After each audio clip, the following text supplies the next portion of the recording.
반갑습니다. 대구누 돈몽교실의 돈쌤입니다. 24년은 정치의 해라고 해도 무리가 없을 정도로 그 주요 국가들의 이제 선거가 꽤 많죠. 우리나라도 이제 총선이 있고 첫 번째 이벤트였던 이제 대만의 총통 선거가 그 결과를 내놨습니다. 뉴스를 통해서 다 아시겠지만 현재 그 정권 쥐고 있는 민진당 후보 라이징더 후보가 정권 연장에 성공을 해서 다시금 4년의 정권 연장을 성공을 했는데요.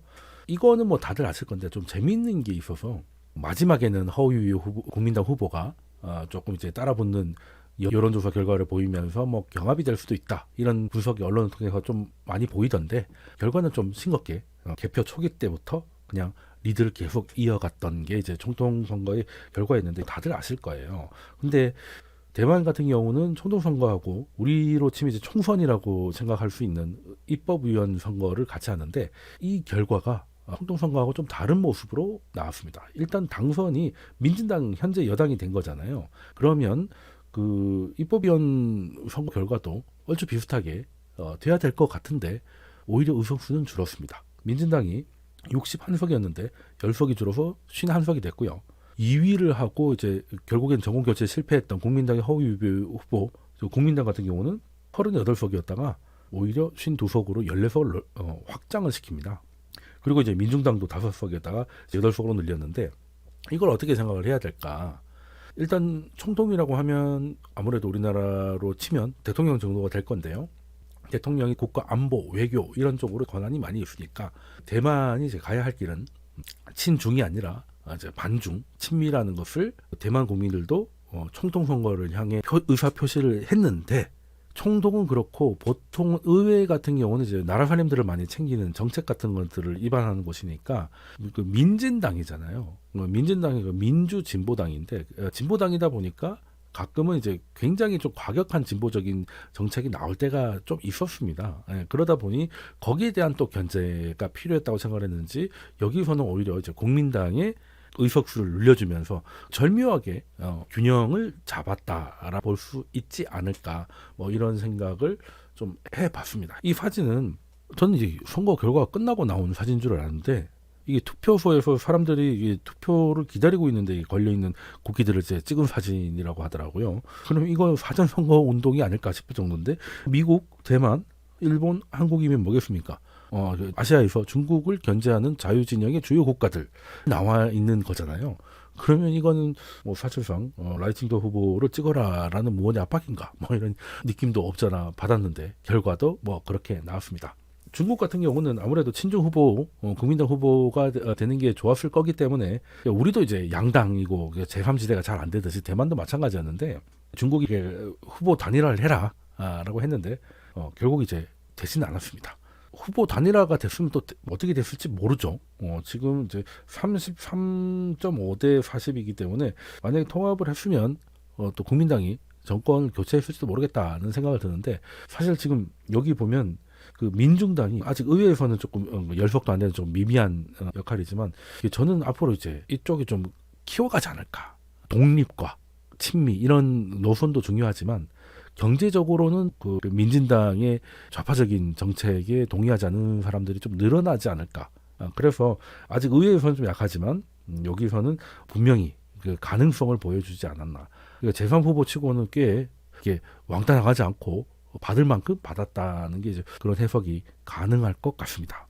그러면 우리가 대만 선거 결과를 했는데 일단 대만에 대해서는 뭐 간단하게 좀 정리를 좀 해보고 갔으면 좋겠어요. 우리가 대만이라고 하면 뭐 TSMC 뭐 이런 거밖에 생각을 안 하고 주로 이제 우리나라 경제는 중국하고 관련이 많기 때문에 중국에 관련된 이야기는 정말 많은데 대만은 잘 알지만 잘 아는 거 잘 알지 않는 뭐 약간 그런 나라인 것 같아서 간단하게 좀 정리를 좀 해갔으면 좋겠습니다. 일단 대만이라는 나라 서로 좀 대립을 하고 있지만 그 전까지는 어쨌든 뭐 중국의 역사였지 않습니까? 그러면서도 중국인들이 대만에 이주해서 중국 역사에 대만이 본격적으로 등장하기 시작한 거는 생각보다 좀 늦습니다. 거의 뭐 명나라 후기 때 정도로 봐야 되기 때문에 중국 안에서 대만이 가지고 있는 역사의 길이는 그렇게 길지가 않고요. 그리고 일단 대만은 딱 여기가 대만이니까 이 건너편하고 제일 가깝겠죠. 여기가 푸젠성이라고 하는 이제 복권 지방. 예전에 또 민남 지역이라고도 같이 쓰고 그래서 언어도 민남어를 쓰는 복권 지방하고 여기가 이제 하나의 그 문화적 공동체에 살았었는데 이 복권 지역 자체도 보시면 위는 다 평지잖아요. 물론 여기 이쪽은 웬만하면 다 쓸 데가 별로 없는데 쓸만한 땅들이 여기 다 집중돼요. 동북 삼성하고 이 중원 지역에 평지가 많이 있으니까 여기 중심으로 문명이 발달을 하고 중국의 역사도 여기서 출발했겠죠. 여기는 그 남경 우이 산맥이 있어서 이 복권 지방도 중국에 편입되는 데는 아무래도 중국 중원 지방보다 좀 늦었습니다. 한나라 말기 정도가 돼야 되고 남북조 시대 정도가 되어야 남방 개발이 일어나고 그래서 이제 중국의 남조의 이제 일원이 되거든요. 그러다 보니까 대만은 더 늦어졌던 것이죠. 그리고 이제 이 중원 지역에서도 뭐 북경 근처나 아니면 또 강남 근처나 이런 쪽으로는 문화 차이가 워낙 땅덩이도 크고 하다 보니까 차이가 있었는데 뭐 아시겠지만 북경하고 항주까지는 대운하 그러니까 평지다 보니까 이제 운하를 뚫어가지고 이제 물류로 당시는 이제 전철 이런 게 아니었기 때문에 이제 배로 뭐든지 지금도 사실 물류는 열차보다 배가 더 많은 걸 하고 있기 때문에 이제 그 운하를 통해서 뭐 중원 지역은 이제 나름대로 하나의 모습으로 통합되어 갔다면 거기서도 여기까지잖아요. 항주까지잖아요. 그 아래에 바로 우이 남경산맥이 복권지방 그리고 대만까지를 좀 막고 있었기 때문에 그 문화적 차이가 좀 제법 있습니다. 여기를 좀 확대를 해보면 여기가 이제 푸젠성 그쪽인데 여기 사람이 살만한 평지가 있고 해안가에 그리고 바로 뒤에 꽤 높은 산맥이 가로막고 있습니다. 그래서 중국 본토하고는 약간 분절돼 있죠. 분절돼 있어서 차라리 바다 쪽으로 이제 많이 나가는. 여기 이제 강 중심으로 뭉쳤다면 이제 복권 지방은 이제 밖으로 나간 거죠. 그 외국 나가면 중국 뭐 중국 화상 이런 거 많이 왜 화교 들어보셨을 건데 그 사람들이 이제 복권 지방이거나 아니면 옆에 있는 이게 광동 지방 사람들이 대부분입니다. 중원 지역 사람이 아니었고요. 있어서 바다는 이상하게 많지. 패권 국가라고 하면 이제 바다로 나가야 되는데 중국은 특이하게 안으로 오히려 이제 통일 중원을 지배하는 점 이런 식으로 통일되는 그런 문화권이었잖아요. 그래서 위쪽은 하나로 웅축되는 그런 문화였다면 여기 해안가로 나가는 해안 문화의 그 중국에서는 거의 유일한 지역이 아니었나 그런 이제 생각을 하고 일단 대만을 조금 더 확대를 해보면. 일단 대만이라고 하면 대만 역사 관련 컨텐츠를 들어보면 늘 나오는 단어가 있고 본성인, 뭐 외성인, 뭐 이런 얘기를 들어보셨을 건데 그 성이라고 하는 게 미국은 이제 무슨 주라고 하잖아요. 중국은 이제 성이지 않습니까? 그러면 그 대만의 예전에 이제 복권 지방하고 여기가 이제 서로 이제 하나의 문화권으로 살 때 여기 넘어가가지고 많이 이주를 했단 말이에요. 이제 명나라 때부터 이제 대만이 중국 역사에 편입됐다고 말씀드렸는데 그 전에는 그 남부 지역에 한해서긴 했지만 이제 네덜란드가 여기를 지배하고 있었고 거기서 이제 사탕수수 같은 거 농사를 많이 지었어요. 당연히 노동력이 많이 필요했을 거고 그래서 이 복권 지방에 중국 사람들이 넘어오면 농사를 짓게 해주고 이게 나름 이제 권장을 많이 했다는 이주로 권장을 많이 했다는 거죠. 물론 이제 명나라에서는 이제 해금 정책을 펼쳐가지고 바다 밖으로 못 나가게 했는데 명나라가 아시다시피 후기로 가면 청나라하고 사운드라 이제 먹고 살기가 굉장히 힘들어지지 않습니까? 국민들이 먹고 살기 힘드니까 그냥 이제 살길 찾아서 떠나가게 된 거죠. 그때 이제 넘어간 사람들이 원래부터 이 성에 있었던 사람이다. 현재 대만인들의 이제 대부분의 인구 비율 중에 이제 상당 부분 차지하는 이제 주류라고 할 수 있는 이제 본성인이라고 할 수 있는데 이 사람들이 아까 설명드린 대로 명나라 후기 때 넘어오게 되는데 그 명나라가 청나라에 의해서 점점 밀려 내려오잖아요. 그러다가 이제 결국에 망하게 되는데 여기 그 복권 지방의 명나라 수장이 정성공이라는 사람이 있었다가 이제 끝까지 그 명나라 지키겠다 하다가 여기까지 다 점령이 되니까 결국에는 대만에 넘어와서 왕조 같은 나라를 하나 만들어서 명을 이어가겠다 했는데 뭐 그게 되겠습니까? 청나라가 이제 중국 본토로 다 접수를 했는데 뭐 게임이 안 되는 것이죠. 그래서 20년 정도 만에 결국에는 이제 청나라에 이제 무너지고 대만이 본격적으로 이제 중국 역사에 편입되기 시작한 것이죠. 정성공 같은 경우는 이제 중국에서는 굉장히 중요하게 여겨지는 게 그 전까지는 뭐 네덜란드 사람도 있었고 뭐 위쪽에서는 뭐 스페인도 잠시 지배를 했었고 그리고 중국인하고 확연하게 다른 대만 원주민들이 여기 있었는데 한족이 만든 왕조였던 명나라에서 어쨌든 넘어가서 국가를 만들었고 그 국가가 이제 청나라, 그러니까 뭐 청나라도 중국의 역사니까 그 청나라로 이제 흡수돼서 공식적으로 대만이 중국 역사에 편입되는데 한 역할을 했고 거기에 대만에 처음으로 한족의 왕조를 만든 게 또 정성공이기 때문에 이제 나름 중국에서는 꽤 높게 쳐주고 있다고 하는 거죠. 자, 그런 역사가 있었구나라고 생각하시면 되는데 이제부터 좀 중요해지는 게 그러다가 이제 중국이 다 청나라가 돼 있고 대만까지 청나라인 상황에서 한반도에서 청일 전쟁이 발발을 하고 일본이 승리를 하게 되죠. 그러면서 시모노세키 조약을 맺는데 거기서 재미있는 것들은 이제 거기에 표현이 있죠. 뭐 조선은 독립국이다. 뭐 당시에는 뭐 조선이 일제 시대도 아니었는데 왜 그런 얘기가 특히 청일 전쟁에서 나왔는가 하면 당시 조선이 아마 청나라의 이제 속국의 관계였기 때문에 청나라부터 독립을 해라. 그러니까 일본이 조선을 먹으려면 조선이 청나라 밑에 있는 것부터 끊어야 되지 않겠습니까? 그래서 이제 좋게 표현해서 조선은 이제 독립국이다. 그러니까 이제 청나라는 이제 조선의 손을 떼라. 게 시모노세키 조약이 이제 그게 있었고요. 그 때문에 이제 서대문에 있는 독립문이 세워진 거죠. 그 독립문이 일본에 대한 독립문 아니에요. 이완용이 돈을 많이 내가지고 지은 독립문입니다. 그 독립문은 청나라로부터 조선의 독립을 기념해서 지은 거지 일본한테서 뭐 독립해서 그럼 일제시대 때 그 독립문을 왜 그냥 뒀겠습니까? 다 부셨겠죠. 그 옆에 서대문 형무소가 있어가지고 약간 헷갈릴 수도 있는데 이 독립문은 청나라로부터 독립을 의미한다. 요거는 뭐 상식적으로 알고 계시면 될 것 같고 여기 약간 헷갈려요. 우리나라가 이제 일제시대 때문에 독립하면 딱 그때만 생각하셔가지고 헷갈리는 분도 있는데 어쨌든 그런 부분이 있었고요. 그건 이제 우리나라 얘기고 우리는 이제 본의 아니게 청나라의 속국에서 벗어났지만 대만 같은 경우는 그때부터 아예 일본 제국의 첫 식민지가 됩니다. 1895년부터죠. 그러니까 일제 폐망이 1945년이니까 우리가 일제 시대를 한 36년 정도 겪었죠. 근데 대만 같은 경우는 한 50년 정도 겪었으니까 우리보다 조금 십몇 년 더 오랫동안 일본의 이제 지배를 받았구나. 뭐 요거는 일본 지배 받은 건 다 아실 거니까요. 자, 그러면서 일본이 이제 결국에는 이제 패망을 하게 되고 45년에 우리랑 같이 이제 독립을 하게 됩니다. 독립을 하게 되니까 그때부터는 이제 그 중국이 이제 그 유명한 국共내전, 그러니까 국민당하고 이제 공산당이 이제 싸움을 하는데 당시 대만은 국민당의 영향력이 있었기 때문에 국민당 사람들이 대만에 와서 이제 실질적인 그러니까 사실은 이제 본성인들이 있는데 그때부터 그러고 나서 국공대에 지잖아요. 심지어 국민당이 지니까 이제 더 많이 도망왔을 거 아니야. 이제 그 사람들이 사실은 이제 본토에서 져가지고 대만으로 왔는데 대만에서는 이제 본성인들을 이제 지배하는 거죠. 사실 처음에는 뭐 같은 중국 사람들인데 우리 민족 아니야라고 했는데 그건 이제 본성인들의 생각이었고 외성인들은 본성인들을 통제하려는 자기들은 또 숫자도 작은데도 불구하고 그랬던 기억이 있습니다. 그것 때문에 우리하고 조금 다르게 일본이 떠나가고 외성인들이 와가지고 우리를 더 핍박한다. 차라리 일본 놈들이 낫다. 이런 정서가 대만에 좀 있어가지고 우리보다 일본 지배를 십몇 년이나 더 받았던 대만이지만 반일 감정은 우리보다 좀 약하다. 그러니까 대만은 의외로 일본을 좋아한다는 얘기 한번 들어보셨을 건데 그게 이제 본성인들이 외성인들의 지배에 대한 반감 때문에 차라리 일본 놈들이 나서가 되는 거죠. 실제로 조선 총독부가 있고 대만 총독부가 있었는데 조선 총독부보다 대만 총독부가 좀 더 유한 정책을 많이 썼습니다. 그렇기 때문에 그러고 들어온 외성인들이 되게 핍박을 많이 했어요. 그러니까 우리보다 상대적으로 핍박을 덜 받았는데 또 다른 핍박을 받았다 보니까 반일 감정이 우리보다는 좀 약하다.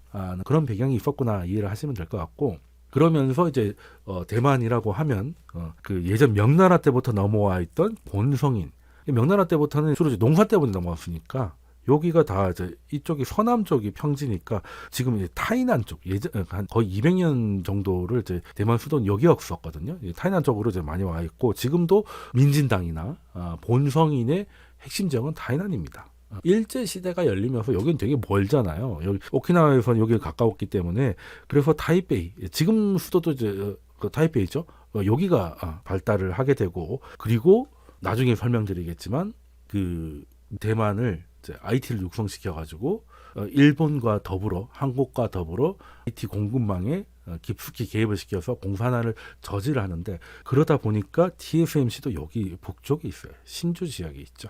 신주 지역에 있습니다. 그래서 우리가 아는 거는 이제 주로 이제 타이베이하고 신주인데 원래 이거는 이제 그 외성인들 그런 거라고 보면 되죠. 실질적으로 이제 그 출발한 건 타이난이고 그리고 이제 제2도시 우리로 지금 부산 같은 데도 가오슝이 또 남쪽에 있습니다. 남쪽에 있고 그리고 제주도도 타이중이 있는데 그래서 이게 평양을 중심으로 해가지고 이제 고속철도도 여러 모형으로 이제 깔려 있습니다. 그래서 일단은 대만을 이해하려면 본성인가 외성인 간의 그 정치 대결 구도가 기본적으로 깔려 있다. 이거 좀 이해하시면 좀 좋을 것 같고요. 그리고 이제 사실은 이제 국공내전에서 장제스가 이제 패배를 하고 대만으로 도망을 왔는데 와서는 이게 사실은 이 지도를 보시면 이 대만하고 중국 본토하고 싸운다는 게 이제 게임이 안 되는 것 같잖아요. 그러다 보니까 그때만 해도 굉장히 우리는 그래도 작은 나라에서 반반으로 나눠져 있어요. 저기는 큰 나라에서 섬 하나잖아요. 그러니까 이게 균형이 안 맞는 것이지. 그래서 이제 장제스 같은 경우는 심지어는 뭐 쫓겨왔으니까 그 사람들은 외성인이라고 하면 그 대만에 오래 살았으면 이제 그냥 대만 사람이라고 하면 될 건데 그 사람들은 정체성 자체가 대만으로 잠깐 피신 온 거예요. 그러니까 공산한테 밀려가지고 피신 와가지고 다시금 본토로 가야 된다고 생각하기 때문에 그 사람들한테는 대만인이라는 그런 정체성을 그렇게 발견하기는 쉽지 않습니다. 장제스도 마찬가지였고요. 장제스는 심지어 중국이 지금 하겠다는 그 통일을 거꾸로 대만이 본토에 들어가서 다시금 야간 통일을 하겠다 뭐 이런 게 장제스였죠. 그리고 또 냉전이 시작되다 보니까 냉전을 핑계로 삼아서 계엄령을 선포합니다. 그래서 독재를 가는 거죠. 우리도 계엄령 뭐 이렇게 좀 겪어봤지만 대만의 계엄령은 8년을 가요. 굉장히 길었습니다. 굉장히 길었고 언제까지 가냐면 81년 10월에 냉전이 거의 종식되지 않습니까? 고르바초프가 이제 미국을 방문하면서 사실상 이제 냉전 구도에 이제 종식을 그때까지 연결됩니다. 그때까지 연결됐고 계엄령뿐만이 아니라 독재는 기본인 거죠. 민진당이 있긴 있었습니다만 일단 계엄 상황에서는 야당을 만들 수 없는 상황이기 때문에 굉장히 핍박을 많이 받을 수밖에 없었고 그런 상황에서 뭐 선거해봐야 뭐 뻔한 거죠. 계속 장제수 이런 식으로 가고 심지어는 75년에 장제수가 사망한 다음에는 여기 나와 있는 장제수의 아들 장진고가 다음 총독이 됐죠. 쉽게 말해서 권력이 세습된 건 완전 독재죠. 지금 중국하고 지금도 뭐 모르겠습니다. 시진핑이 나중에 나게 들어가지고 시진핑 아들한테 할지는 모르겠으나 아직 시진핑은 이제 시작한 지 얼마 전에 지켜봐야 될 것 같고. 그래서 일단 그때는 권력 세수까지 이어졌으니까 사실 뭐 말이 좋아 자유 중국이지 뭐 자유롭지도 않았구나 뭐 이런 생각을 좀 해볼 만하고요. 근데 다행히 장진권은 장제수하고 조금 달랐습니다. 일단 좀 현실적이었던 것 같아요. 중국의 본토 공격은 사실상 이제 불가능한 얘기고, 그리고 외성인들의 본성인들을 이제 많이 핍박을 했다 그랬잖아요. 그 대표적인 사건이 2283인데 그 중동의 봄하고 비슷합니다. 먹고 살기가 힘든 사람들이 이제 예전에는 시골에서 담배 잎을 키워가지고 이렇게 팔기도 했었잖아요. 근데 이제 담배라는 건 대부분 나라에서 전매 제도를 하기 때문에 이제 나라가 다 이걸 사가지고 나라만이 팔 수 있는 뭐 그런 상황이기 때문에 우리는 뭐 담배 자판을 보기가 좀 어려웠는데 뭐 대만은 전매제는 아니었지만 사실 그 민간인들이 담배 파는 거를 이제 많이 단속을 했었어요. 단속을 하다가 주로 이제 먹고 살기 힘든 본성인들이 이제 노점을 많이 했겠죠. 그러다가 단속이 됐습니다. 단속이 되면 그냥 갖고 있는 담배는 뺏기고 끝나면 되는데 두드려 팬 거죠. 과잉 진압이 된 겁니다.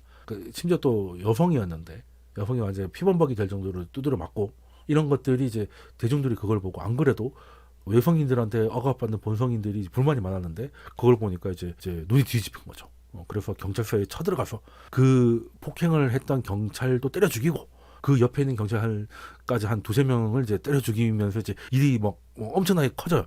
엄청나게 커지니까 당시는 47년이었어요. 국공내전이 끝나기 전이거든요. 그래서 국민당이 이제 아직까지 중국 본토에서 큰 영역을 차지할 때였는데 그래서 대만의 담당자가 이제 장제수한테 보고를 하죠. 이런 폭동이 일어났는데 지원군을 좀 보내달라. 진압을 하기 위해서 군을 보내달라고 했는데 처음에 장제수를 거부를 하거든요. 아니 지금 우리 마오쩌둥하고 싸워야 되는데 무슨 데모 잡는데 군대를 보내라고 했는데 이게 일이 점점 커지니까 나중에는 이게 단순 봉기가 아니라 이게 국가 전복을 꿈꾸는 것이다 라는 보고가 들어오니까 장제수가 이제 생각을 바꿔서 진압군을 보냅니다. 그리고 진압군이 오기 전까지는 뭔가 본성인들을 좀 달래려는 제수처로 취하던 페이크였죠. 그러다 시간을 벌면서 계속 이제 요청을 하다가 이제 진압군이 대만에 딱 들어오는 순간부터 말 그대로 다 죽여요. 근데 어떻게 그렇게 다 죽이냐? 그러니까 본성이나 외성인이 이제 그 대결 구도니까 일단 처음에 말씀드렸던 것도 본성인들은 그 민남어를 씁니다. 그러니까 중국 사투리는 이제 우리 뭐 경상도 사투리 이런 수준이 아니라 아예 다른 언어라는 거 알고 계실 거예요. 그러니까 본토에 있다가 국민당의 간부로 온 외성인들은 민남어를 쓰지 않죠. 그러니까 중국 본토에서 쓰는 뭐 보통말 이런 걸 쓴단 말이에요. 그러니까 이제 서로 언어가 다른 거죠. 그러니까 간단합니다. 경찰 진학군들이 돌아다니면서 사람들만 보이면 보통으로 말을 걸어요. 근데 대답을 못 한다. 아니면 대답을 하는데 민남어다. 그럼 다 죽이는 거야. 그래서 뭐 일본 사람도 조선 사람도 죽고 그래서 기록이 한 2만 8천 명 정도 폭력 사태가 커가지고 외성인들도 죽긴 했는데 외성인들 한 800명 정도 죽었는데 본성인이 2만 8천 명 정도 죽었으니까 이거 사실 대만 역사의 가장 큰 역사거든요. 이게 무력 진압을 해가지고 3만 명 가까운 사람을 이제 그냥 나는 그냥 돌아다니면서 보이면 다 죽였다는 얘기밖에 안 되는 거거든요. 당시에 대만 인구 800만 될까 말까 였다고 하는데 거기서 3만 명이면 되게 뭐 우리로 치면 제주도 4.3 뭐 그 정도 될 것 같습니다. 뭐 동네 주민들 재산 날이 거의 동일한 뭐 그런 상황 아픈 역사가 있었던 거죠. 그래서 이것들에 대한 그의 분노가 굉장히 컸고 그게 얼마 전까지도 대만의 정치라고 하면 이제 본성인과 외성인들의 이제 대결 구도, 우리로 치면 이제 뭐 국힘과 이제 민주의 대결 구도 프레임하고 이제 그 프레임이었다 보시면 되는데 문제는 이제 이 사건이 장제스가 이제 진화권을 보내가지고 일이 커진 거니까 대만에서는 이제 금기어였죠. 38년간 이어진 계엄령 상황에서는 말도 못 꺼냈던 겁니다. 근데 9년 정도 돼야 그 장진거 다음으로 이제 그 사람이 처음으로 리덩후인데 처음으로 사과를 하게 되는 어떻게 보면 우리랑 좀 닮은 면이 좀 있긴 있는 것 같죠. 자, 그럼 다시 장진고로 돌아온다면 장진고는 그래서 2.28 사건 이런 것 때문에 그 외성인에 대한 본성인들의 이제 민심이 굉장히 안 좋았잖아요. 그걸 달래기 위해서 많은 정책을 내세웠고 그리고 결국에 87년에는 38년간 이어졌던 계엄령을 해제를 합니다. 계엄령을 해제를 하고 그리고 자신은 권력 세습을 받았잖아요.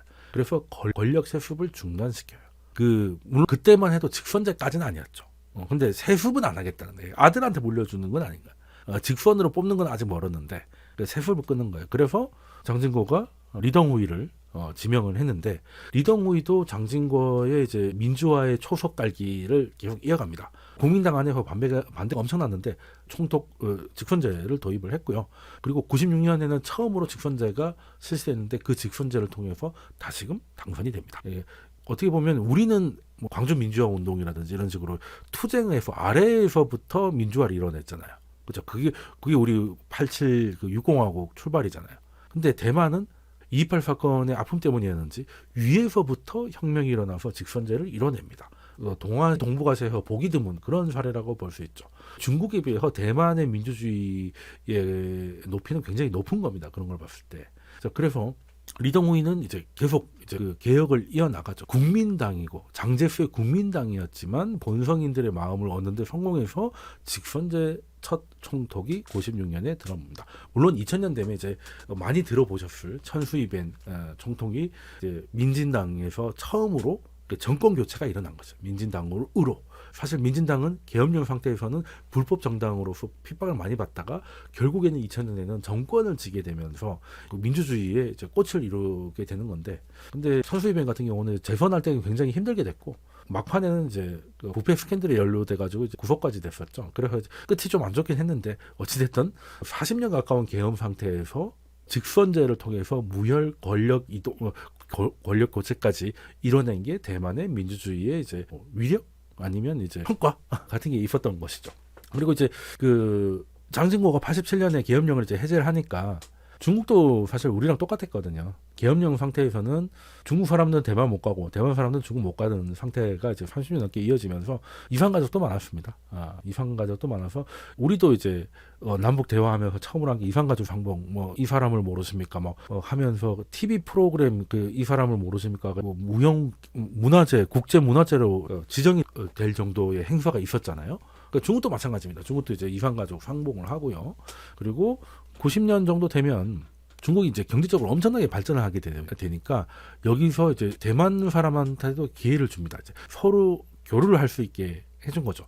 그러니까 중국 사람이 대만 갈 수 있고 대만 사람이 중국에 들어올 수 있고 심지어 이제 부동산을 살 수도 있게 해주고 중국 본토에서 사업을 할 수 있게 해줬습니다. 그러다 보니까 대만의 사업가들이 큰 시장인 크고 성장하고 있는 중국 본토 시장에서 엄청나게 대만에 보면 지금 TSMC가 너무 커서 그렇지 거기 있는 큰 회사들 보면 대부분이 대만에서 장사하는 기업 많지 않아요. 대부분 본토에서 많이 합니다. 그러다 보니까 이제 그런 사람들은 다 이제 중국 편이다, 친중이다 얘기 나만도 한 것이죠. 그래서 90년대 해가지고 후진타오 시절 때까지 어떻게 보면 지금 시진핑이 뭐 통일하겠다 이런 얘기를 하는데 굳이 따지고 본다면 두 나라가 통일할 수 있었던 가장 좋았던 시기는 후진타오하고 마잉주, 그러니까 마잉주도 이제 국민당 총독이었으니까 그 두 사람이 이제 가장 결이 맞았었거든. 후진타오는 지금 시진핑에 비해서는 굉장히 민주적인 정책을 폈던 사람이고 마잉주도 주로 경제를 주로 얘기를 하긴 했었지만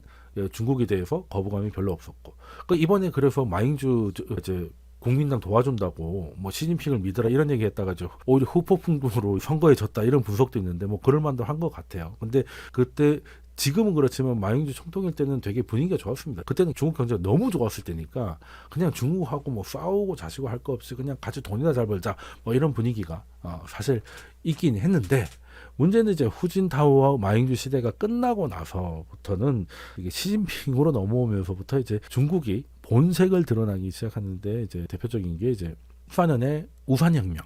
물론 19년에도 홍콩의 민주화 운동이 있었지만 그 시작은 2014년에 그 우산혁명이죠. 이때 어떻게 됐습니까? 일국 양제의 약속을 이제 깨기 시작한 거죠. 만약에 대만 사람이었으면은 그 중국 본토 사람들에 대해서 유대감을 가졌을까요? 아니면 홍콩 사람들하고 유대감을 가졌을까? 당연히 홍콩이죠. 일단은 중국이지만 자유가 상대적으로 굉장히 그리고 간접 선거긴 하지만 선거도 있고 여기는 이제 그 아시아 국가들의 민주화 수준을 표시한 자료인데요. 중국이 1.94, 뭐 2가 조금 안 됩니다. 제일 낮은 데가 어딜까 했더니 뭐 볼 것도 없죠. 바로 위에 있네요. 북한입니다. 1.08. 그러니까 북한 정도가 1이라고 보시면 돼요. 그럼 우리는 얼마나요? 8.03이고 일본이 8.3이니까 뭐 얼추 비슷한데 일본이 조금 더 높은 점수를 받고 있구나라고 보시면 되는데 아시아에서 가장 높은 데가 물론 뭐 제일 높은 거는 9.6의 뉴질랜드가 있는데 여기는 좀 독특하니까 좀 빼기로 하고 그냥 이제 진짜 이제 아시아라고 하면 대충 이런 느낌이니까 여기서 최고의 점수를 받은 데가 다름 아닌 대만입니다. 8.99죠. 그러니까 쉽게 말해서 아시아에서 가장 고도의 민주화를 이뤄냈던 대만인들이 그나마 비슷해 보이던 홍콩이 홍콩은 볼까요? 한 5.28이니까 뭐 그래도 중국 아니지만 어쨌든 그 제도를 인정받으면서 최대한 점수를 했는데 지금 많이 내려오겠죠. 지금 많이 박살이 났을 겁니다. 적어도 한 3, 4로 떨어지지 않을까. 라오스도 1.7인데 한 요때까지 떨어지지 않을까 싶은데 대만 사람들이 홍콩의 망가지는 모습을 보면서 그 견디기가 굉장히 어려웠을 거예요. 그때부터는 사실은 이제 그 대만이 중국과 뭔가 통일을 한다거나 뭐 아니면 뭘 한다거나 우리 그냥 통일해가지고 돈이나 열심히 벌자 이런 얘기가 안 먹히기 시작했던 거는 이제 홍콩이 망가지는 것을 보고 이제 그냥 간단한 거예요. 우리가 제2 홍콩이 될 수 없다. 이걸로 이제 그냥 반중 후보를 찍어야 되는 건 이제 명쾌해졌다라고 볼 수가 있겠죠. 그러면 지금 대만이 그 놀라운 선택을 했냐? 그건 아니잖아요. 예상이 됐던 거 아니겠습니까? 예상이 됐던 거죠. 근데 생각보다 쉽게 이겼다는 거지. 뭐 그 지금 국민당이 이길 거라고 당연히 생각을 했는데 지금 민진당이 이긴 게 아니지 않습니까? 그래서 물론 지금 같은 민진당 그 여창의원보다 좀 더 강경파라고 하는데 원래 집권하면 강경은 좀 내려놓게 돼 있어요. 그런 거를 보면 대만은 어떻게 보면 예상 가능한 변화를 선택을 했는데 진짜 중요한 거는 뭐 미국의 선택인 것이죠. 미국의 선택. 일단 저는 이제 미국과 중국의 대립에 관련해서는 가장 중요한 뉴스 중에 하나로 이 사진을 꼽는데요. 2015년에 그러니까 2014년에 홍콩의 민주화 요구를 시진핑이 박살을 냈죠. 그 다음에 거기서 멈추지 않았습니다. 그 정도 했으면 국제 여론도 살피고 조금 눈치를 봐야 될 것 같은데 시진핑 그런 거 없었죠. 개샹마이로 가면서 1년 후였던 2015년에 미국 존 케리를 만나가지고 덕담하면서 무슨 얘기를 했냐면 태평양은 두 나라가 영립할 수 있을 정도로 충분히 넓다라고 했습니다. 이 말은 태평양이 누구 겁니까? 미국 거잖아요. 미국이거나 아니면 미국하고 동맹국이 영향을 끼치고 있는 게 태평양이지 않습니까? 그렇잖아요. 일본, 뭐 필리핀, 대만 뭐 이렇게 해가지고 다 무역 수송로, 원유 수송로를 다 미국이 장악하고 있는데 여기에 두 나라가 들어갈 정도로 넓다는 것은 아시아 쪽은 자기가 먹겠다는 거잖아요. 그러니까 차라리 빈 땅을 발견했는데 나눠 먹자가 아니라 이미 미국이 들어가 있는 곳인데 두 나라가 들어간다는 거는 이제 적어도 우리 앞바다에서 패권은 내가 가져가겠다라고 사실상 이제 도전을 한 것이고 미국이 바보가 아니죠. 이 얘기를 듣고 이제 드디어 이것들이 정신줄을 놓으셨구나. 그냥 키워줬더니 이제 똑같이 놀려고 하는구나. 그래서 그때부터 민주당이 됐건 공화당이 됐건 중국에 대한 견제는 초당적인 결론이 나옵니다. 그러니까 둘이 그렇게 싸우더라도 대중국 규제에 관련해서 늘 만장일치가 나옵니다. 그럴 수밖에 없죠. 중국이 뭐 된 게 미국이 끼워줘서 그런 거잖아요. WTO에 넣어주고 막 이렇게 각종 특혜를 줘가지고 미국이 만든 무역 질서 WTO에 거기다가 넣어줬기 때문에 중국이 수출을 하고 하면서 된 거 아니겠습니까?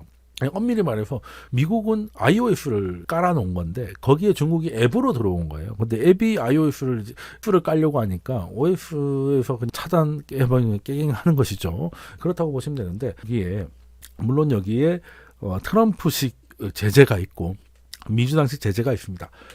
지금 이제 바이든 대통령이니까 민주당식 제재라고 한다면 뭐 일단 대만을 레버리지 삼아가지고 중국을 압박하는 건 공화당과 똑같습니다. 트럼프도 상의원이 당선이 됐을 때 직접 전화를 해가지고 당선 축하한다라고 얘기를 했었죠. 근데 그런 적이 없었거든요. 누가 당선이 됐어도. 왜냐하면 일단은 표면적으로 이제 고가로 인정을 안 했기 때문에. 근데 트럼프가 뭐 당선이 됐는데 전화도 못하냐 뭐 이런 식으로 나와가지고 그때 기자들이 약간 놀랬던 기억이 나는데 사실 뭐 몰라서 그랬겠습니까? 중국을 압박하기 위한 거였는데 근데 트럼프의 방식은 민주당 방식하고 조금 다른 게 동맹하고 같이 하는 것보단 그 미국이 직접 만지면서 동맹국한테는 이제 돈을 받는 우리도 왜 그때 뭐 안보 분담금을 5배 어쩌고저쩌고 하는 것 때문에 뉴스 많이 들었잖아요. 이제 그런 그 방법론적인 차이일 뿐이었지 민주당은 오히려 뭐 전화는 더했죠. 낸시 펠로시 같은 경우는 대만에 직접 갔습니다. 이렇게 하면서 그 미국이 그 중국에 대한 입장을 분명히 하고 있는데 그래서 미국이 어떻게 할 거냐에 따라서 사실 달라지는 것이고 이번에 미국이 대선이 있잖아요. 그럼 그때까지는 중국은 아무것도 안 할 겁니다. 트럼프가 될지 바이든이 될지 일단 그 패를 보고 결정을 하는 것이지 중국이 지금 뭐 괜히 한다거나 뭔 짓을 해가지고 미국 여론을 자극해가지고 오히려 그 여론의 역풍을 막거나 뭐 아니면 트럼프가 더 힘을 받게 되거나 뭐 이게 원하지 않았던 결과들이 나올 수 있기 때문에 올해는 중국은 가만 지켜볼 것이다. 물론 반중 후보가 됐기 때문에 그냥 뭐 경고, 뭐 협박 이런 건 있을 수 있겠지만 액션은 있어도 올해는 절대 없을 것이다. 일단 대선 결과 보고 하는 것이죠. 근데 이제 그러면 미국이 선택이 중요하고 그 이제 반중 친미를 선택했다고 하지만 그렇게 단순하게 볼 문제는 아닌 것 같습니다. 일단 미국을 손을 잡아야 되지만 미국을 봤을 때도 대만의 입장에서는 참 그 복잡할 수밖에 없거든요. 아픈 기억이 있고 일단 제가 가지고 온 거는 1950년 정도로 돌아가면은 그 우리도 마찬가지였죠. 그 미군이 한반도에 철수를 하고 그리고 중국은 이 넓은 땅이 다 중공군이 되고 대만 하나만 남아 있어 가지고 사실상 일촉즉발이었죠. 뭐 우리도 마찬가지죠. 그때는 뭐 한반도가 더 위험하냐 대만이 더 위험하냐 경쟁하는 느낌이었어요. 그런 와중에 미국이라도 어디 확실히 스탠스를 잡아주면 좀 좋으련만 미국은 반대 스탠스를 취하죠. 그냥 한반도가 됐던 대만이 됐던 개입할 생각이 없다는 얘기를 계속합니다. 일단 49년 3월부터 해가지고 대만과 한반도는 미국 방위선 밖이다. 이런 얘기를 미리 한번 던졌고요. 그리고 12월에는 이제 대만의 전략적 중요성은 군사행동을 할 정도는 아니다. 그러니까 이제 중공군이 쳐들어와도 대만이 그렇게 미국이 군대를 보낼 정도로 중요하지 않다라고 얘기를 한 거죠. 이거는 뭐 침공을 하란 얘기인가 싶기도 한데 그것도 모자라서 1950년이 되면 트루먼이 직접 나와가지고 군대를 이용해가지고 분쟁에 개입할 의도는 없다. 그 분쟁이라고 하면 이제 국민당과 공산당의 대립이었죠. 그냥 미국은 신경 안 쓰겠다는 얘기고 대통령이 그러니까 이제 국무장관 에치슨 그 유명한 에치슨 국무장관이 에치슨 라인을 껐습니다. 1월 12일 날 한반도와 대만은 미국의 극동 방어선 밖에 있다. 그러니까 요 밖에서는 너희들 북치고 장구 쳐도 우리는 신경 쓰지 않겠다. 자꾸 전쟁하라는 것 같잖아요. 그리고 결정적으로 그러니까 한국 전쟁이 터지기 한 2달 전쯤 10년 5월에는 대만 주재 미국 영사가 본국에다가 어떤 보고를 하냐면 3개월 안에 분명히 3개월 안에 공산군이 침략을 할 것이다 대만에. 그러니까 미국인들의 이제 소개령을 때려달라고 요청을 합니다. 그러니까 이제 딱 보니까 암만 길어도 3개월 안에 전쟁 난다는 거였죠. 실제 그렇게 하려고 했어요. 그러니까 미국이 이런 얘기 안 해도 지금 마오쩌둥은 이제 그 혁명을 완성하기 위해 대만 하나는 이거 못할 것 같아. 이 중원 다 했는데 열심히 했고, 그리고 이제 또 북한의 김일성도 어떻게든 이게 한반도로 적화시키기 위해서 경쟁 아닌 경쟁을 하고 있었는데 핵심은 소련이었죠.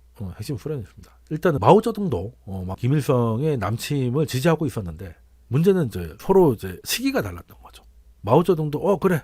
너희들도 이제 남한을 적화시켜야지, 해방시켜야지. 근데 내가 대만을 먼저 한 다음에 마오쩌둥 그 생각을 하고 있었던 거죠. 그러니까 여기 나와 50년 5월이면 전쟁 터지기 2달도 안 남았을 때잖아요. 6월 25일이니까 사실상 2달도 안 남았을 때 중국에 이제 대만이 있으면 이게 이제 중국의 동남아라고 많이 놀러 가는 하이난 아시죠? 여기가 점령당합니다.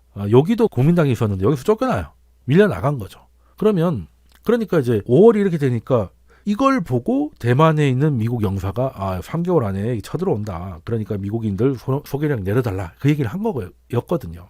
그래서 마오쩌둥은 이제 6월 12일 그러니까 전쟁 터지기 한 열흘 전까지도 계속 명령을 냅니다. 대만을 침공하라. 빨리 침공하라. 근데 왜 빨리 안 했냐.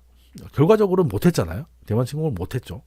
왜 그랬냐면 사실 이제 소련 때문에. 그러니까 이게 참 스탈린은 참 교활하다고 해야 되나. 일단은 그 당시 중국은 어떻게 이제 땅에서는 어떻게 했는데 이 섬 상륙한다는 게 보통 일이 아니라서 이건 해군과 공군이 지원이 있어야 되는데 그때 인민해방군한테 뭐 그런 게 없었어요. 그런 게 없었습니다. 우리도 6.25 때 초반에 겁나게 밀린 게 뭐겠습니까? 이 탱크 전차가 없는데 얘네들은 소련도 탱크를 얻어와가지고 밀고 내려오니까 밀려 내려온 거 아니에요. 밀려 내려갈 때 한국군 장교가 쓴 일기에는 끝에는 같은 말이 적혀 있었던 게 기억이 납니다. 우리도 탱크가 있었다면, 그게 얼마나 한이 맺혔겠습니까? 그러니까 굉장히 중요했다는 거예요. 그때 해공군의 전력을 갖고 있는 건 소련밖에 없었거든요.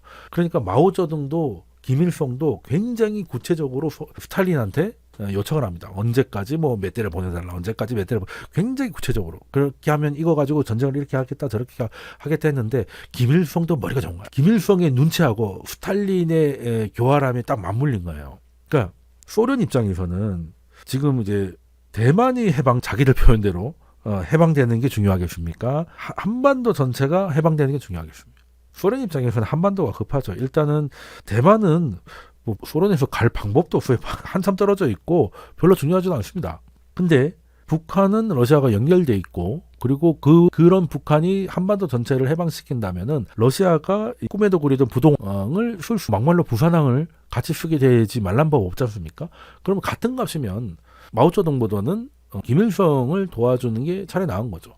마오쩌둥을 도와줘가지고 중국 이 큰 대륙이 공산화에 성공해가지고 완전체가 되고 그래서 그 완전한 상태로 유인에 가입해가지고 입지를 키우고 하면 공산국가의 짱은 소련 중심으로 돼야 되는데 중국의 입자가 커지면 소련의 입자가 줄어들잖아요. 그 스탈린은 같은 공산당이었지만 그게 싫었던 거지. 그러니까 준다고 해놓고는 계속 차일피일 미룹니다. 그러니까 이제 마오쩌둥 애가 따라 죽는 거죠. 이거 빨리 와야지 칠 텐데 이거 왜 준다고 하고 또 준다고 해서 기다리면 안 오고 또 전화하면 전화 안 받고 이런 상황이 계속되는 거예요. 요거를 본 김일성이 마오쩌둥 말대로 대만을 먼저 해방시킨 다음에 중국하고 다시 힘을 합쳐가지고 한반도를 해방시킨다. 그건 말이 안 된다는 거. 왜?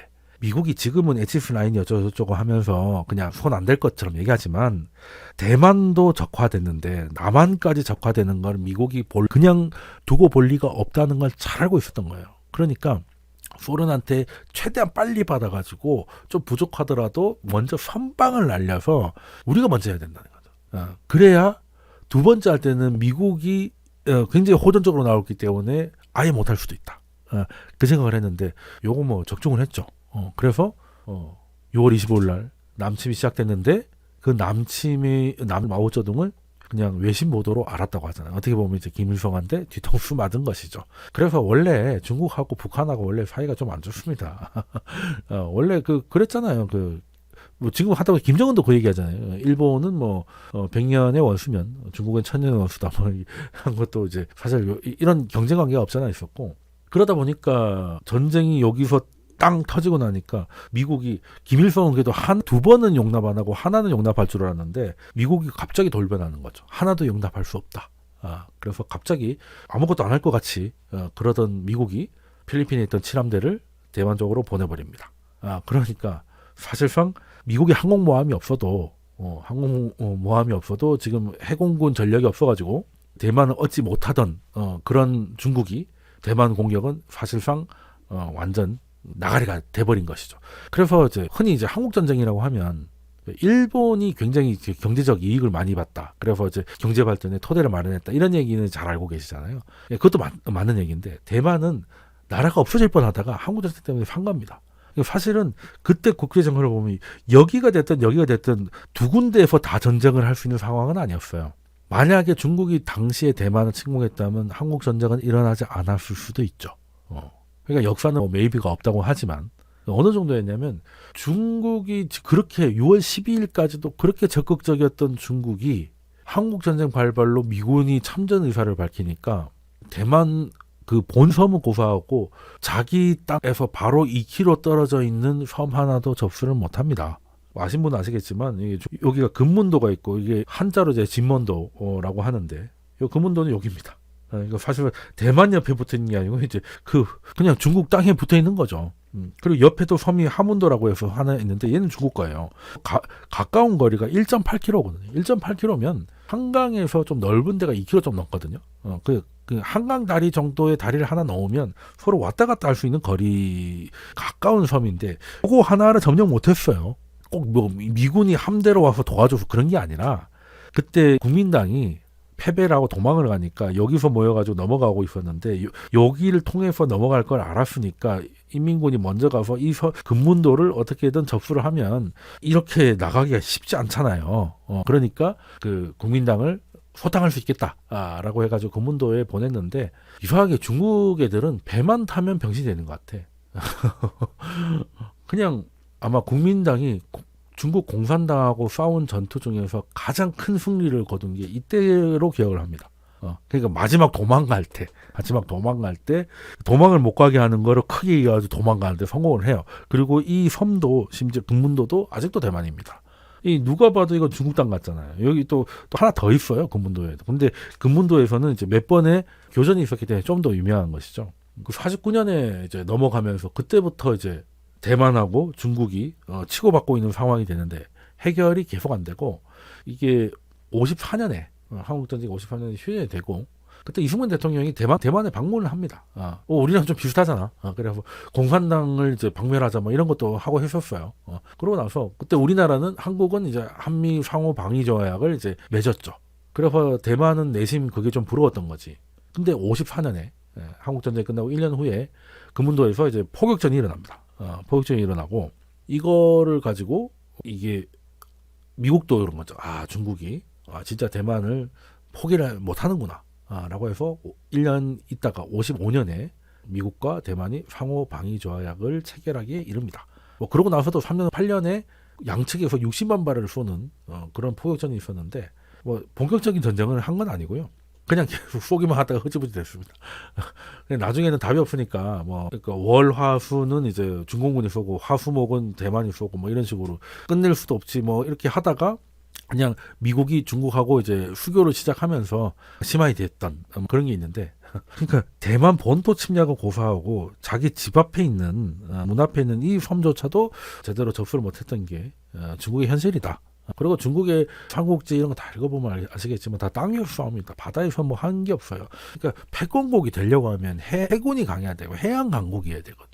그래야 이제 보급로나 뭐 에너지 뭐 이런 것들을 다 꽉 질 수가 있는데 중국은 죽으나 사나 그놈의 통일 때문에 지금도 뭐 통일 얘기하고 있는 거잖아요. 결국에는. 그러니까 이제 뭔가 패권국의 느낌이 좀 야하다라고 보시면 될 것 같고 거기에 하나의 증거가 이제 금문도가 아직 여전히 대만의 영토로 남아 있는 거는 그런 현실을 보여준다는 거고요.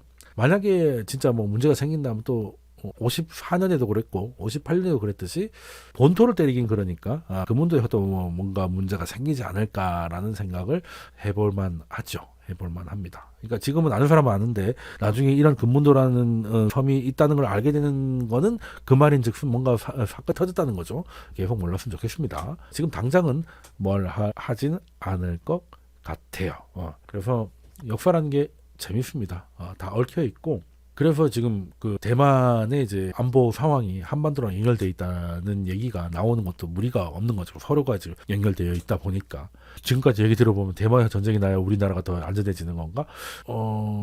근데 어느 나라든 양쪽에서 다 전쟁 벌이는 건 부담스러워한다는 건 사실입니다. 양쪽에서 다 전쟁할 수 있는 나라는 미국 정도밖에 없고요. 중국은 한쪽에서 전쟁도 제대로 해본 적이 별로 없어가지고 이 전쟁 경험이 굉장히 중요하거든요. 네, 그런 것들 좀 생각해 볼 필요가 있는 것 같은데, 네, 아시다시피 그렇게 해가지고 대만을 좀 미국이 지켜주는 것 같았는데 결과적으로 핑퐁 의견이 뭐냐면 미국은 중국 본토랑 손을 잡기 시작을 하고 심지어는 이제 19년에는 정식 수교에 이르죠.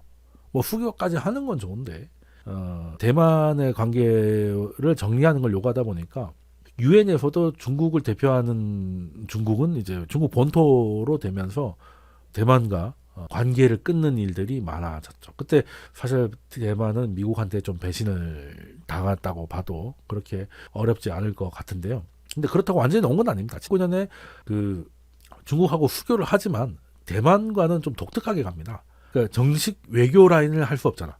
그러면 이제 중국이 수교를 안 할 거니까. 그래서 정식 외교가 아니라 그러니까 외교라고 하면 외교부, 우리도 외교부가 있고 뭐 이렇게 외교에 관련된 그런 시스템이 있을 거 아니에요. 거기서는 대만을 빼는데 대만 관계법이라고 해가지고 대만과의 외교 관계를 이어가기 위해 특별한 법을 똑같이 통과를 시켜요. 여기 협의를 하고 있는 겁니다. 대만 관계법이 똑같이 그러면 이거는 이 법의 골자는 뭐냐? 공식적으로 비공식 수교를 이어간다는 거예요. 그러니까 이제 정식으로 못한다 이거죠. 유엔이라든가 이런 거를 통해 가지고는 이제 중국이 대표니까 거기 할 수 없다. 그렇지만 비공식적으로 미국과의 관계를 이어가는 걸 공식화하겠다 것이고 핵심은 어떠한 경우라도 무력으로 인해서 대만의 현재 상태를 바꾸는 걸 반대한다. 한마디로 이제 중국이 침략해서 통일하는 거 반대한다 이 말이죠. 그를 위해서 무기를 판매하는 것도 허용한다 라고 돼 있어요. 그래서 지금도 미국이 만약에 중국과 대만에 문제가 생겼을 때 개입할 수 있는 법적 근거가 바로 대만 관계법. 이런 그 관계법을 따로 만든 미국이 따로 만들어서 하고 있는 나라는 대만밖에 없어요. 그러니까 굉장히 좀 희한한 경우죠. 그러니까 단톡방에는 어떻게든 못 들어오지만 단톡방을 볼 수 있는 계정하고 연결시켜주는 뭐 이런 느낌이라고 해야 되나? 뭐 그렇게 이해를 하시면 될 것 같은데 그리고 이제 그 외에도 미국은 대만을 완전 놓지는 않습니다. 그때 또 좀 지나면 미국하고 일본이 반도체로 이제 싸움을 하잖아요. 그래서 일본 반도체가 너무 독주하는 걸 막기 위해서 관세를 때리고 하다 보니까 그 일본에 있었던 반도체 기술이 한국과 대만으로 넘어오기 시작하면서 그게 또 일본하고 또 협력을 하게 되죠. 그렇게 돼서 미국에다가 공급을 하는 그 IT 중심의 경제 발전을 한국도 그때 뭐 삼성전자도 이제 반도체를 시작하게 되고 그리고 이제 대만 하면 뭐 지금도 TSMC가 중요하지만 예전에 뭐 미국 나사 우주항공선이나 이런 거는 대만 부품 없으면 못 만든다 이런 말이 있었을 정도로 IT 중심으로 경제 개발을 그 경제가 미국의 공급망에 깊숙이 개입해서 공산화되는 거를 막아왔던 게 미국의 입장입니다. 그러니까 어떻게 보면 교묘하게 절묘하게 이제 묘한 관계를 중국의 원칙에 빛나지 않는 선에서 언제든 중국 견제를 위해 대만을 놓지 않는 미국의 전략을 느낄 수가 있는 거죠. 그러면 미국의 선택이라고 하면 이번에 미국의 대선이 될 건데요. 일단 시진핑은 잠깐 휴전을 선언했습니다. 아까 15년에 제가 그 시진핑이 태평양은 이제 양나라가 있을 만큼 넓다고 해가지고 도전했다고 했는데 그 표현을 2000년 11월 샌프란시스코에 가가지고 표현을 바꿉니다. 지구는 두 나라가 있을 정도로 넓다. 말장난이냐 할 수 있는데 요거는 다른 거예요. 태평양은 해양이잖아요. 그러니까 해양을 지배한다는 거는 이제 패권을 얘기하는 거거든요. 근데 여기서 지구에서는 두 나라가 있을 수 있다. 두 나라가 있기에 충분히 넓다. 이 말은 뭐냐면 다원주의를 얘기하는 거예요. 다원주의. 그러니까 태평양을 반으로 나누자는 거는 패권을 나누자는 뜻이었고 지금 지구가 두 나라가 들어가 정도 넓다는 거는 미국식 국가도 있고 중국의 독재도 하나의 정치 체제로 인정을 해달라. 이게 푸틴이 얘기하고 시진핑이 얘기하는 게 다원주의잖아요. 어떻게 미국이 개발하는 삼권 분립의 민주주의가 모든 나라가 해야 되고 그게 아닌 나라는 후진국으로 보는 건 받아들일 수 없다. 우리 나름대로의 민주주의가 있고 우리 나름대로의 정치 체제가 있으니까 그걸 인정을 해달라. 그게 다원주의거든요. 그 얘기를 한 거예요. 이게 말해서 지금 당장 그 태평양의 패권이라든지 즉 대만을 얘기하는 거잖아요. 이제 거기에 도전하지 않겠으니 다원주의를 인정해서 내가 지금 독재를 이어가는 거에 대해서 반대를 하지 말아달라. 그러니까 쉽게 하나 주고 하나 받는 거죠. 지금 대만 치는 거 부담스러우시면 지금은 안 하겠습니다. 하지만 통일은 할 것이고, 그러니까 내가 공격을 안 한다고 했지 통일을 안 하겠다는 건 아닙니다. 그런데 지금 당장은 아니고, 그리고 그 대신에 우리의 체제를 인정해달라. 사실 미국은 인정을 해줬습니다. 시진핑의 그 도발이 왜 미국을 더 열받게 했냐면 보시라이나 이런 애들이 어떻게 보면 이제 시진핑이 연임을 할 때 강력한 라이벌이 될 수 있었던 사람들이 이제 보시라이도 있었고 몇 명 있었는데 다 날아갔잖아요. 그 핵심 정보를 미국이 시진핑한테 준 거. 그래서 내가 잠재적인 적을 제거해 줬는데 고마워하지 못하고 그 패권국이 돼가지고 태평양을 반절 나누자고 하니까 미국이 빡친 건데 이제 시진핑이 그냥 중국의 시스템을 이제 인정을 해주면 지금은 이제 위협적인 행동을 하지 않겠다. 근데 또 아쉬운 사람이 찾아가야 되잖아요. 그래서 시진핑 원래 해외 잘 안 나갑니다. 근데 샌프란시스코까지 날아가가지고 이렇게 표현을 바꾼 거죠. 이거는 그 당장 액션을 하지 않겠다. 물론 그 당장이라는 게 재선 때까지만인지는 잘 모르겠어요. 그건 뭐 제가 시진핑 머리에 들어간 건 아니니까 알 수는 없는데 지금 당장은 친구는 안 하겠지만 그렇다고 통일을 포기하는 건 절대 아니다. 그러니까 이걸 인정해라. 이제 문제는 이제 미국이 이 양반이 계속될지 이 양반이 될지 알 수 없는 거잖아요. 일단 바이든 같은 경우는 민주당 같은 경우는 내지 펠로시도 대만에 갔던 것처럼 대만을 계속 지원하고 대만의 현 상황 유지에 힘쓰겠다고 미리 다 얘기를 했는데 트럼프는 이제 그런 질문에서 아니 왜 패를 미리 까냐? 내가 대만을 지원할지 아니면 중국을 지원할지 이거는 그때 봐가면서 최대한 받을 수 있는 건 땡겨야지. 그 트럼프가 그런 표현이에요. 바보들이나 거저준다라고 했어요. 물론 거기에 안보 분담금을 받겠다는 뉘앙스도 좀 깔려 있지만 대만한테 너희들 지켜줄 테니까 돈이나 내나 이런 걸 할 수 있다는 여지도 있지만 그것도 그 상황에 가서 미리 패를 까면 미국이라는 나라가 굉장히 중요한 역할을 하고 있는데 거기서 미리 패를 까놓으면 좋을 거 하나도 없다. 거기서 협상의 레버리지를 하자는 게 이제 트럼프예요. 그러니까 바이든이 재선되면 여기선 큰 변화가 없을 것 같고 트럼프가 재선이 되면 얘기는 조금 달라질 수 있다는 거죠. 일단은 대만이 좀 곤혹스러울 수도 있겠다. 지켜주되 돈 내놔라가 될 수 있으니까. 뭐 꼭 그렇게 하겠다는 건 아니지만 그래서 일부러 약간 오바마 했던 전략적 모수. 난 그때 가서 하겠다는 게 지금 트럼프의 입장입니다. 그래서 대만은 일단 바이든이 재선되는 게 여러모로 마음이 편하지 않을까. 뭐 그런 생각을 좀 하고 있습니다. 뭐 물론 중국에서는 이제 트럼프로 부담스럽다고 분석하는 경우도 있고 차라리 트럼프가 낫다는 분석도 있는 건데 근데 그건 중국의 생각인 것이고 일단 미국의 선택을 연말에 봐야 되겠죠. 자 그러면 일단은 중요한 거는 미국의 선택이니까 좀 지켜봐야 되겠지만 그리고 지금 당장은 그 라이칭더가 당선이 됐다고 해서 뭐 경고, 협박, 조심해라 뭐 이런 거 이상의 구체적인 액션이 나올 가능성은 좀 낮다고 보지만 잠재적인 위험은 뭐가 있겠는가? 그러면요. 일단 그 우리가 인플레이션 때문에 고생을 많이 했던 게 70년대지 않습니까? 근데 우리가 코로나 때도 느꼈던 게 금융위기 이후로 돈을 많이 풀었는데 그게 코로나 이후로 이제 코로나 때 돈 더 많이 풀리고 재정 정책과 공급망 충격이 갖춰면서 인플레이션이 팡 터진 거잖아요. 중앙은행이 저금리를 한다고 해서 바로 인플레를 가는 게 아니라 재정 정책으로 뭔가 불씨를 지펴야 되는 거잖아요. 이번에 코로나 때는 제로금리, 양적 완화 다 했지만 결정적으로 재정 정책이 인플레이션을 자극한 거잖아요. 그러면 재정 정책 끝판왕이 뭐겠느냐? 뭐 댐 건설, 공항 건설 다 좋은데 끝판왕은 전쟁이죠. 전쟁입니다. 그래서 예전에 지금까지의 미국 GDP 대비 국방비 지출 비율을 보면은 계속 내려가고 있거든요. 그냥 뭐 이때부터 인플레가 막 올라가다 73년에 이제 1차 오일 쇼크 때문에 팡 터지지 않습니까? 근데 그게 군부를 뗐던 게 요때 이미 높아 있었는데 재차 높아진 이거 뭐겠습니까? 왜 미국의 국방비율이 갑자기 내려가다 갑자기 올라갔겠어요? 베트남 전쟁이죠.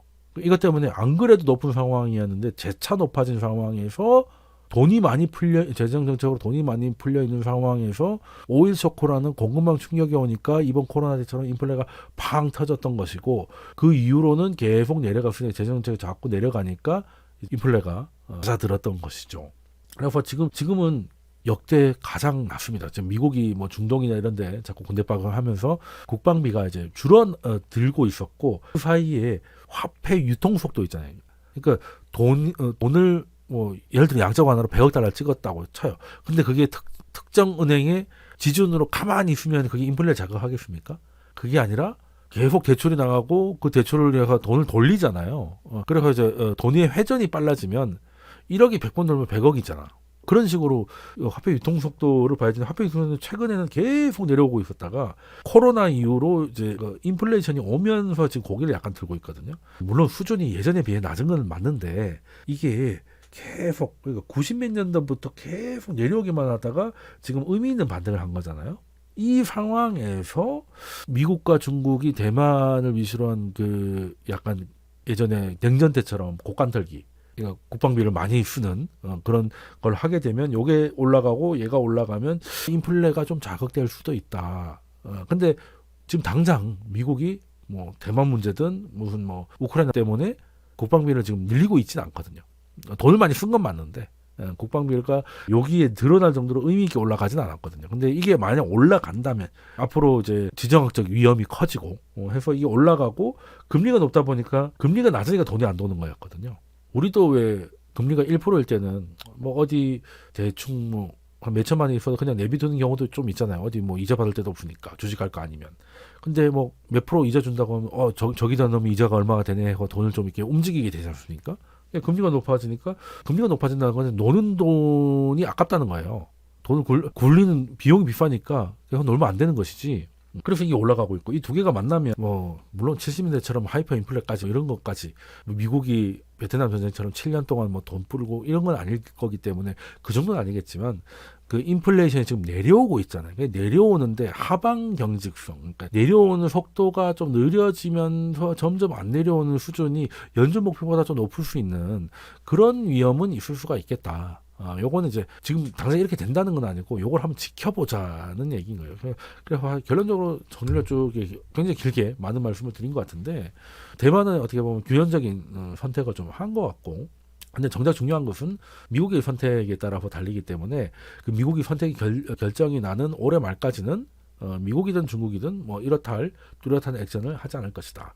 근데 만약에 그 액션이 뭔가 본격적인 대립으로 가게 된다면 이거는 인플레 요소가 될 수 있겠다 말씀을 좀 드리고 싶고요.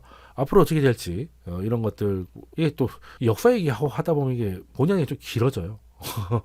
그래서 보시는데 좀 힘들 수가 있는데 최대한 좀 빨리 한다고 빨리 했는데 어떻게 좀 도움이 되셨는지 모르겠습니다. 도움이 되셨다면은 제 채널 구독해 주시고 좋아요까지 눌러주시면 많은 힘이 될 것 같고 또 이런 이야기 좋아하시는 분들 많으시잖아요. 이런 분들은 또 제가 운영하고 있는 제 채널을 보시고 거기 오픈 채팅방에 들어가셔가지고 편하게 토론도 하고 아니면 그냥 토론하는 거 구경하셔도 좋으니까 이런저런 정보 받아가시면 굉장히 도움이 될 것 같습니다. 그럼 다음 주에는 좀 더 또 재밌는 이야기 준비하기 위해서 또 한 주 열심히 노력할 거고요. 그럼 다음 주에 뵙겠습니다. 그럼 이번 주 대구는 돈봉교실은 여기까지 하겠습니다. 감사합니다.